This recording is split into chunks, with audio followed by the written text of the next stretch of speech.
प्रवृत्तिं च निवृत्तिं च जना न विदुरासुरः न शौचं नापि चाचारो न सत्यम तेषु विद्यते। हे अर्जुन, जिनका आसुरी स्वभाव वाले, स्वभाव ही जिनका आसुरी है, वे मनुष्य न तो ये जानते हैं कि क्या करना चाहिए प्रवृत्ति, और न ये जानते हैं कि किस चीज से निवृत्त होना चाहिए, नहीं करना चाहिए।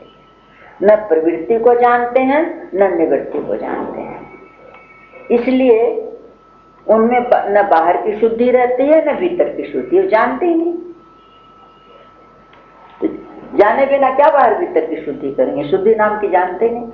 ऊपर से तेल पोत लिया, कपड़ा बदल लिया, स्नान हो गया उनका, हाथ धो, शौच करके आए, पानी से हाथ धो लिया, उनका कोई पवित्रता का शुचिता का तो कुछ जानता ही नहीं।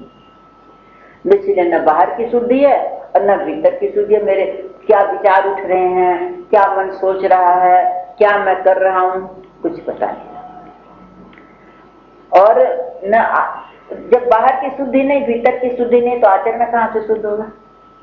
तो उनके आचरणों में भी कोई शुद्धि नहीं, न नहाने का, न धोने का, न कोई स्वाध्याय का, न कोई किसी की सेवा का, कुछ आचरण में, आचरण ही उनका कुछ शुद्ध नहीं होता।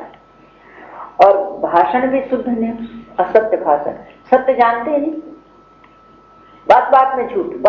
अरे झूठ बोलने का तो ऐसा है, बेमतलब लोग झूठ बोलते हैं, कोई आवश्यकता नहीं है इस समय झूठ बोलने की, लेकिन फिर भी झूठ।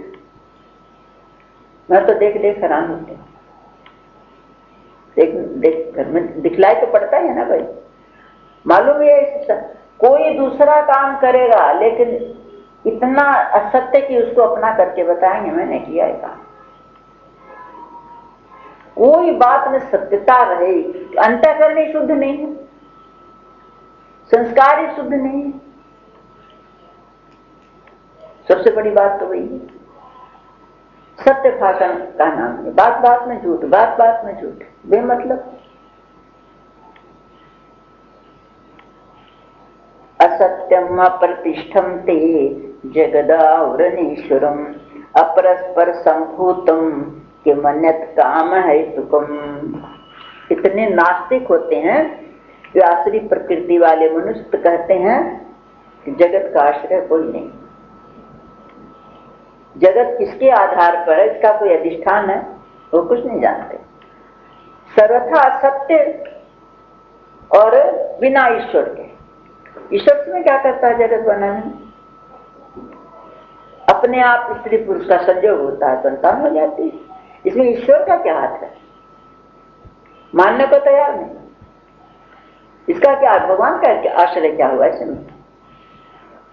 तो ये सृष्टि के लिए, जगत के लिए कारण काम है, कामना के बस में होता मनुष्य, काम के बस में होकर के स्त्री पुरुष का संयोग हो जाता है, संतान पैदा हो जाते हैं। इसके सिवा जगत के पैदा होने में और क्या कारण है?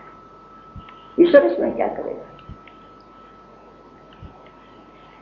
एतां दृष्टिम अवष्टभ्य नष्टात्मानोल्पबुद्धयः प्रभवन्ति उग्र कर्माणः क्षयाय जगतो हिता। इस प्रकार उनका ये ज्ञान है, मिथ्या ज्ञान, इसी का आश्रय करके रहते हैं। ये झूठे ज्ञान का आश्रय रखते हैं, अपने को बड़ा ज्ञानी समझते हैं, और ऐसे मनुष्य का स्वभाव नष्ट हो जाता है। उनका स्वभाव ही नष्ट हो गया है। जिनका बुद्धि मंद है, जिनकी, वे मनुष्य सबका अपकार करते हैं, बात बात पर किसी की बात काटने, किसी को वृद्ध कर देना, सबका अपकार करते हैं, किसी का भी उपकार तो करते ही नहीं।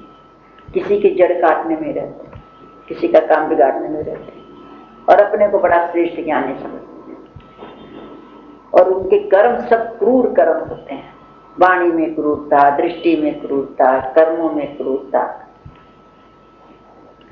और कहते हैं कि उनकी सामर्थ्य शक्ति क्या काम आती है? किसी का नाश करने के काम आती है, किसी का उत्थान करने में।